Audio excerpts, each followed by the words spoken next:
Guys আপনারা কিভাবে একটি নরমাল ভিডিওকে এরকম ব্লার করবেন চলুন দেখিয়ে দিই। প্রথমে সেটাকে ওপেন করবেন,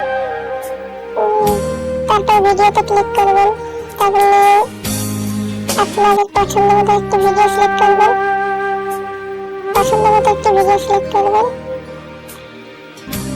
তারপর আপনারা একটা ভিডিওর মতো সাইজ সিলেক্ট করে নেবেন, ইফেক্টে ক্লিক করবেন, তারপরে তারপরে প্রেডিস এটা এখান থেকে ব্লার ইচ্ছে মতো বাড়িয়ে নিতে পারবেন। যার যেরকম ইচ্ছে করে এখানে ব্লার এসে এখানে অনেক ইফেক্ট আছে, ব্লারের সাথে আর অনেক ইফেক্ট আছে, সেগুলো অ্যাড করে নিতে পারবেন। তারপর ব্লারটি আপনার কমিয়ে নিতে পারেন, বাড়িয়ে নিতে পারবেন। এই শেষ আপনাদের ব্লার ভিডিও। এখন ব্লারটি পুরো শেষ ভিডিও শেষ পর্যন্ত নেবেন, তাহলে হয়ে যাবে।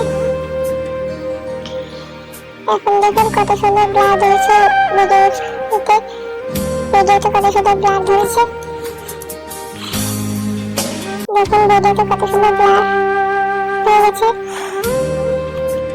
এই ছিল আজকের ভিডিওটি ভালো লাগলে লাইক সাবস্ক্রাইব করবেন, ভিডিওটি বেশি বেশি শেয়ার করবেন। ধন্যবাদ।